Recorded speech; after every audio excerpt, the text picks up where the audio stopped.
Now I'm gonna go feed the bees that are that way. Shall we? Put this suit on. Put this bee suit on. Damn, dude. I'm gonna move the beehives. We've built a more permanent location for them to be. It's just a short move, but I'm gonna move them to this new platform, and then we're gonna feed them, so you get to look at inside the beehive. I'll put a suit on, Freddie? I got one. It's not that bad right now. Let's get out in that sun. We'll feel it. I'm ready. Let's go.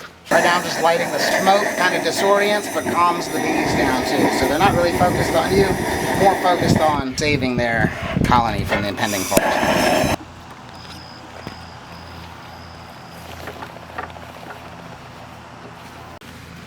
ready? 3, 2, 1.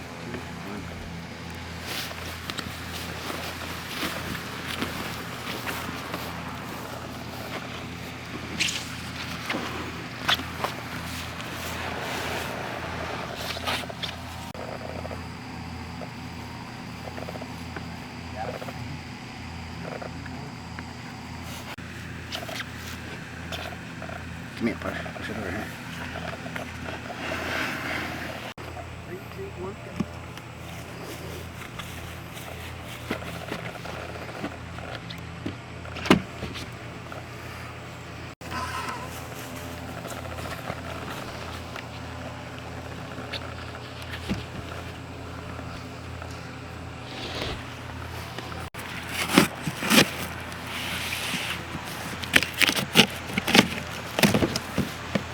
This is Scott and he's going into the bee zone.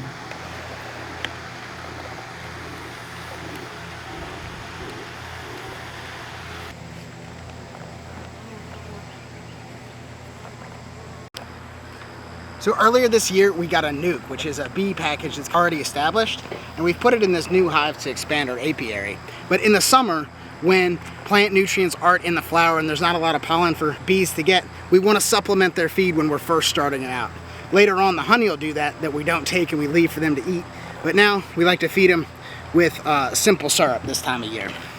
So these are pretty cool. We've had a lot of success with these. But it's a plastic tray that fits over the top of your hive. And you'll notice there's holes here.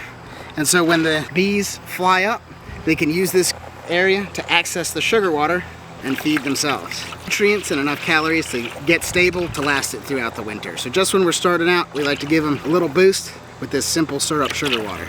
These are nice because they hold about 2 gallons and they're really clean. You want to be really careful about handling sugar in your bee yard because that's going to bring things like ants, other bees, wasps, things that you don't want. So that's why we have them in these internal feeders, and we're trying not to splash a whole lot into the hive. And the bees will come, they'll get to eat, and then we'll have that beautiful honey that we'll harvest come fall time. I like these because this is enough for at least a week, where with those front hive feeders, we're out here every day. So we close the top up, we got to check back in on these. But there you go, there's a beehive. How it comes off, there's a feeder. We have a couple of bee nests in there, it's all right. Of course, we want to give them the best. And we can see all the comb that they're working on diligently underneath, building that honey, building that comb, making babies, surviving.